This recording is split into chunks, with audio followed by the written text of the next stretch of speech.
Currently, we are here at San Vicente Port, and you can see the boats there loading stuff, and the mountain area there in the horizon is the Sabtang Island, which we are going to anytime soon. So ito yung mga boat nila dito na walang katig, pero it can accommodate many people. Yan. We'll see you in a bit in Sabtang Island.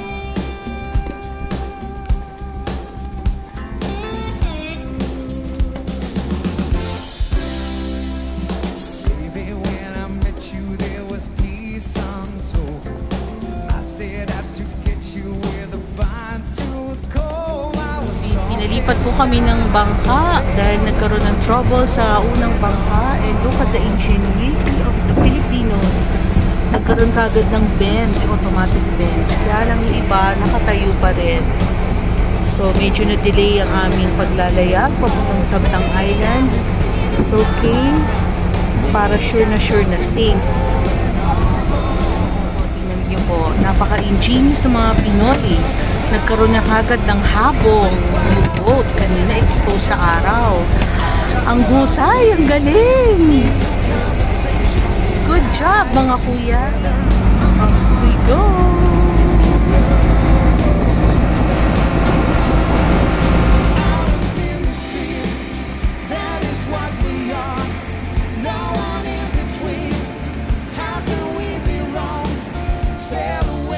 Built in the year 2006, Sabtang's lighthouse is the very first human structure you'll see as you arrive at or approach Sabtang Island.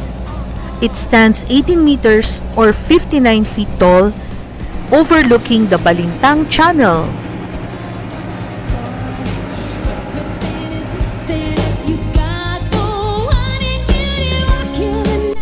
How to get there in Sabtang Island?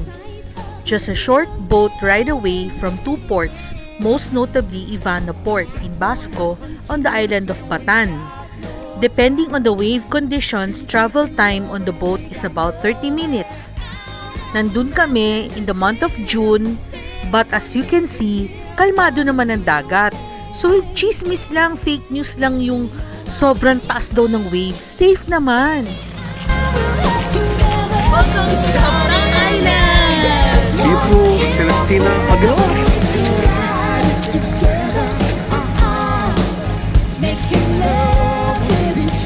Ganda ng lighthouse, ha?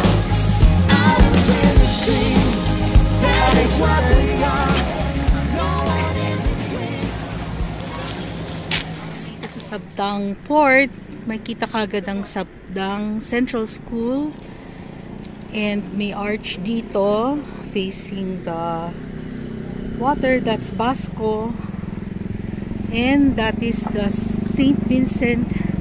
San Vicente de Ferrer Parish. So iikot tayo ngayon dito sa Sabtang Island. Woohoo! We're entering Malakdang. Ayan ang mga stone houses on the right. Yan.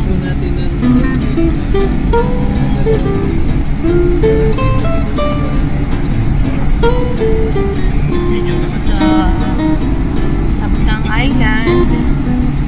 May mga original pa na stone houses. Inhabited pa to, may mga tao.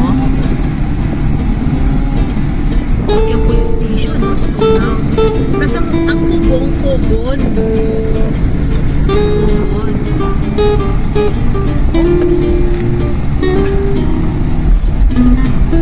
Up here.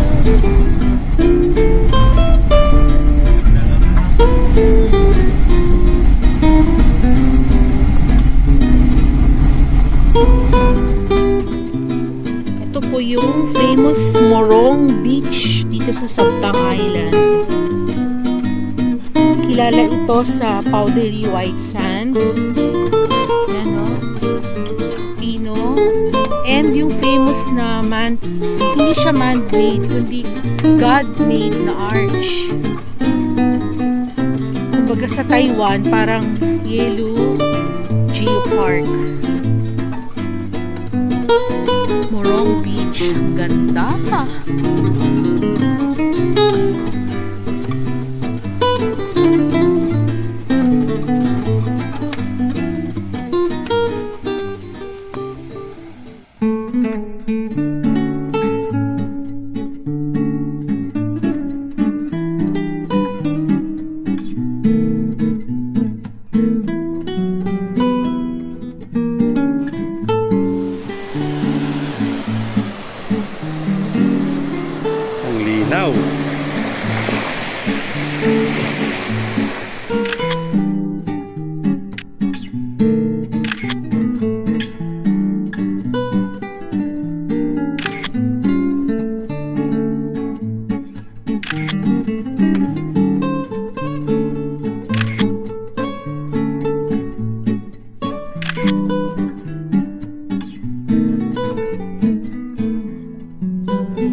Morong Beach, a beautiful stretch of white sandy beach and white sand, and home to the famous landmark na Kabuuan Arch.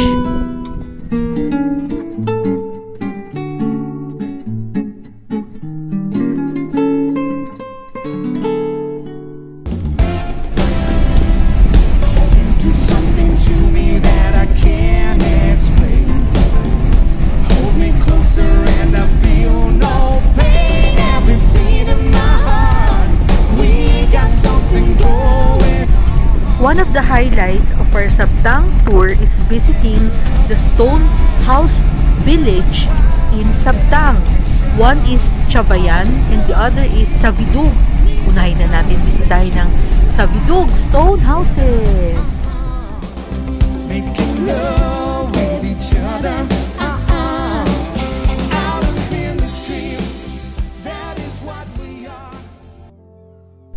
Welcome to Savidug Stone Village. These homes are made of stone.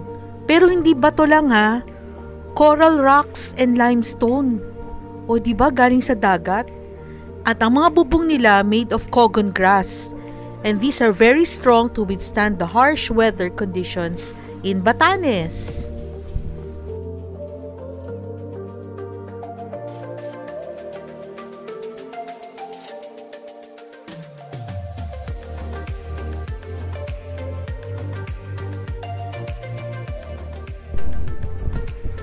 Savidug stone houses are maintained by the Ivatans. Ang mga Ivatan, sila yung mga indigenous people inhabiting the island. At itong mga structures ng houses sa Savidug Village are considered as Sinadumparan type, one of Batanes traditional houses. Ito yung characterized ng two sloped roofs which are made of several layers of cogon grass, covered with fishing nets or trellis, and walls built with the use of cobbles and mortar.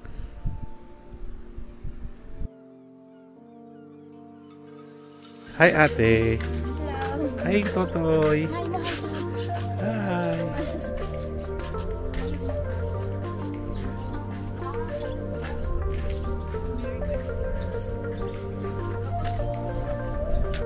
Yan, makapal.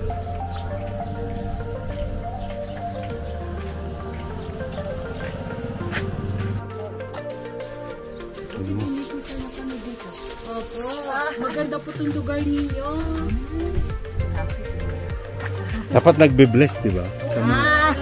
Mag-bless tayo. Dapat nag-bless. Auntie. Ayan, bahay mo, auntie. Maganda mo. May hindi mo kami nakakita ng mga ganitong bahay. Ang bahay niyo po, ilang taon na? Matagal na ito. I-repair na ito itong next year. Ah. Malapit ng 50 years ito. Ah, malapit na 50 years. Kasi yung palitada niya na nababakbak. Ito yung palitada. Pero nasa loob pa, bato pa. Yeah. Bato talaga yun. And makapal yung wall. Ano yan, mga ulan, bagyo, So, dito na po kayo nakatira ever since. So, bata pa po kayo. Yan ang bahay namin. Ah, ito. Nanay ko.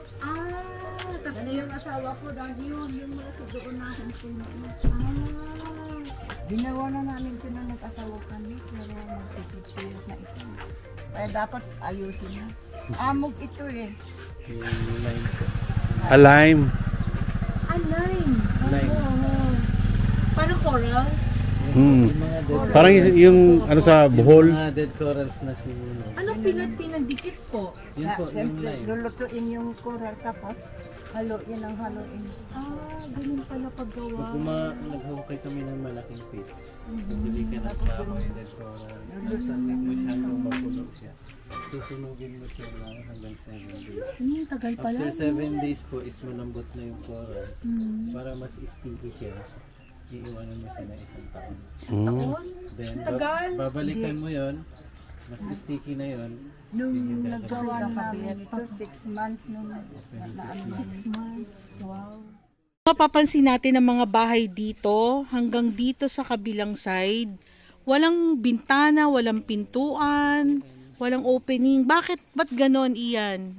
Dito kasi sa north, galing yung pinakamalakas na hangin na may kasama. Ayun. Malakas din po na ulan. So nung Kaya- gumagawa kami ng mga bahay ng araw is kailangan po yung safety. Oo, kaya alam nyo yung direction ng mga wind.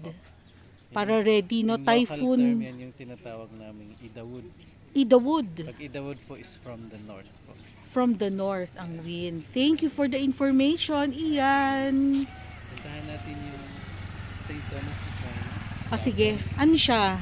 Chapel po. Chapel, okay. Jacob, punta tayo sa chapel. Bisitahin naman natin ang St. Thomas de Aquinas Chapel. This chapel is located inside Barangay Savidug. Puting-puti. Pwede niyong tanungin sa akin, bakit ang daming churches naman sa Batanes?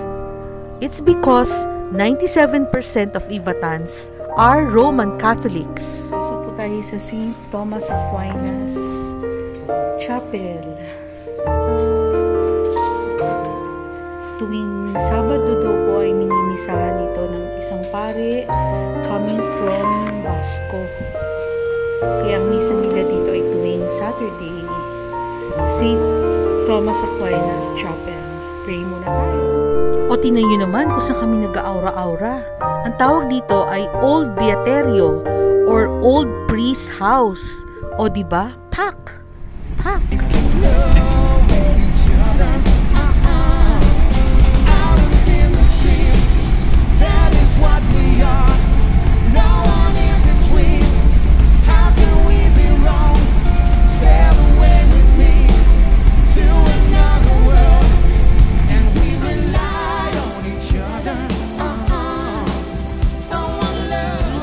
Nakabalot sa breadfruit leaves.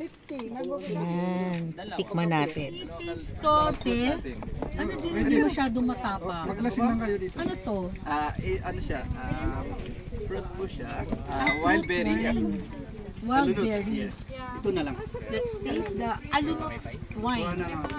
Yung malaki. Ako baka mag-palpitate ako nito. Yung malaki. Ano po rarako mo niya? Rarako? Ba, nauri ka rarako. Ay, di ayak sa utara ako dubasay. Nga tama, ipay ka pumuri ka mana naroon. Ay, tapos nga tatawa na. Kuman meron basa yan. Alunot wine. Oh. Ari ka dubasay ako kuman. Ari doon kina na bata mo sa rako na. Lumaura rin ka kumana. Hindi siya masyadong matapa. Ati mo rin galing. Tapos try natin tikman to. Ari ko mo. Hindi lang nakabalot sa dahon ng breadfruit tree. 400. Ay, may Pero may tarik ko yung May pera yan. May 400 daw po. Kitchen? Meron pa dito. Kuha ko, sir.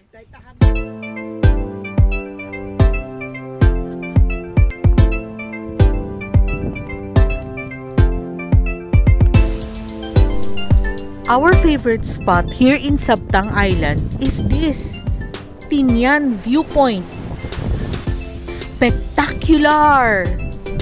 Magnificent! Nga! Para kaming nasa New Zealand or Scotland. Grabe! Ang ganda! Isa to sa mga magandang nakita namin dito sa Batanes. Mako-compare to dun sa nasa Basco na Marlborough Hills. Pero ito, much steeper. Kaya hindi ko nga alam kung tingnan niyo yung mga tao doon sa dulo, oh. Kung paano nila nababalance yung sarili nila. Pero sige, pasyalan pa rin natin. Tingnan natin kung makakabalance din tayo. Enjoy the view!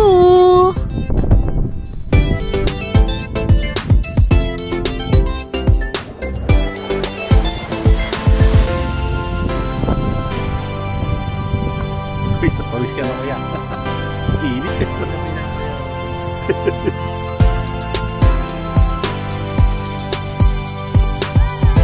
Hi!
Ang ganda, sir, no?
Ba yung pelikulang You're My Boss na ang bida si Coco Martin tsaka si Tony Gonzaga?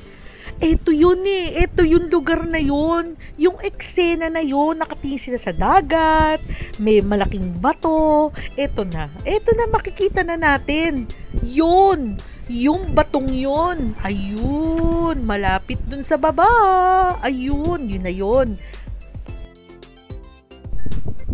Nasa dulo na tayo ng Pilipinas. Kaya nga, ang ganda. Ano? Tara na. On a count of 3. 1, 2, 3. Cut! Naku, baka ma-discover naman ng Chubby Travels ng Star Magic. Star Magic, beke naman.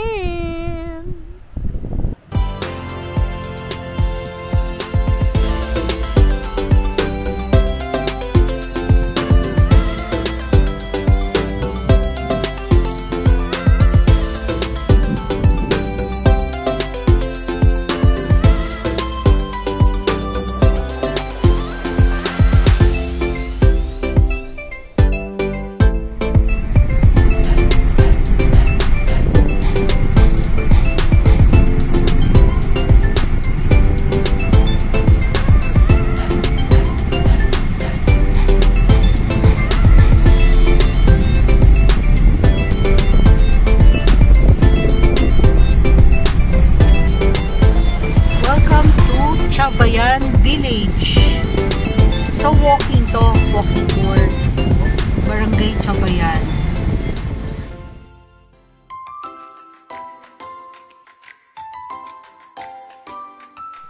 Ah, yan po yung finished product. Ito yung ano, pagka-start mo yung pag-gawa. Oo, anong tawag dyan? Bakul. Cool. Opo, ito po yun. Ayun. Dito sila gumagawa ng bakul. Ito yung mga finished product nila. Tapos ito naman yung tadidi is for men. Anong tawag? Tadidi or kanay. Tadidi. Yung sinasakbit ng mga lalaki. Ito naman basket. Basket ito for women. Ito Hmm. lang po isusuot yan. Ganyan po. Ayun sa ulo. Tapos ilalagay mo Yung produce. Oo, wow. Then ito naman is for men. Ito yung pasiking. Para siyang backpack. Ah, backpack naman. Pag lalaki. Yan. Tapos kung pupunta sa bukid, Sa no? bukid dito mo ilalagay yung mga tools. Oo. Gagamit mo. Ang ganda. Yan ang mga native. Lagyan mo ng root crops. Sa ibabaw niya, lagyan mo ng gulay. Tapos, iipit mo lang sila. Para hindi malaglag. Oo nga. Ganda. Ito ang actual na... Ito yung pinakawalis tambo natin.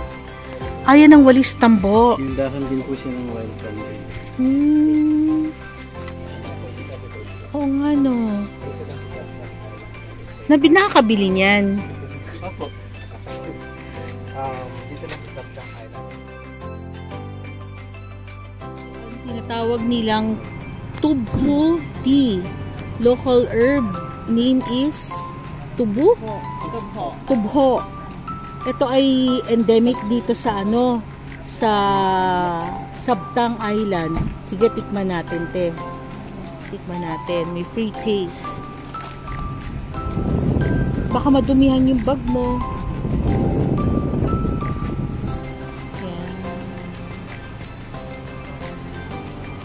Yan. Yun, oo.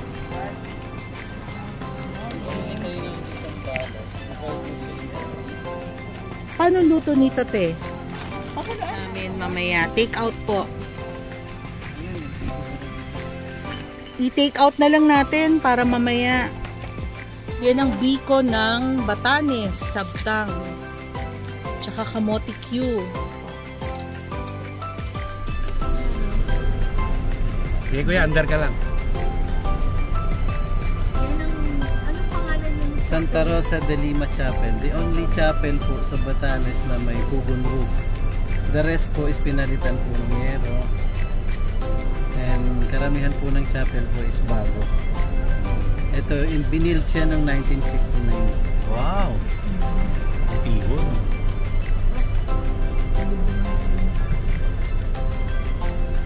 Ah, ito yung ano.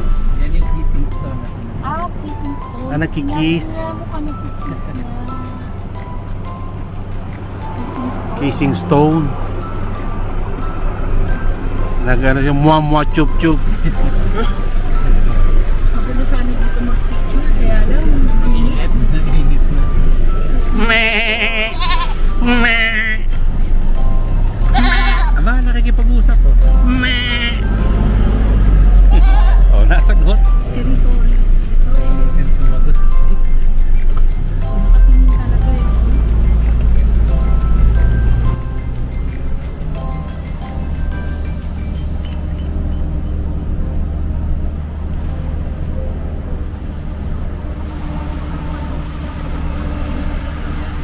Design po yun sa Magalangkan Church. Kasi kung may cottage tapos Babaliin lang. No? babali lang po yung cottage. Ayan, maganda o, nag-drive yung lalaki. Lisensya po.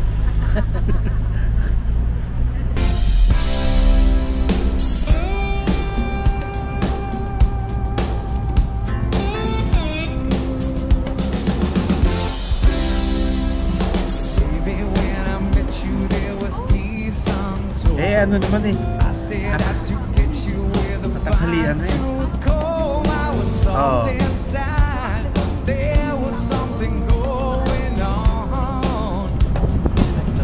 Low tayo diyan, ano? Do something to me that I can't explain. Hold me closer and I feel no pain. Everything in my heart, we got something going on. Namin dito sa Sabtang. Ayan. Sabi nung server, sabaw ng baboy or pork broth. And this is our view. Ganda, ocean. Ito po ang lunis. Ito ay pork na may salt, mas pinirito. And pakbet. At ang kanin nila, dalawa. Parang turmeric rice and plain white rice. Kain na po tayo!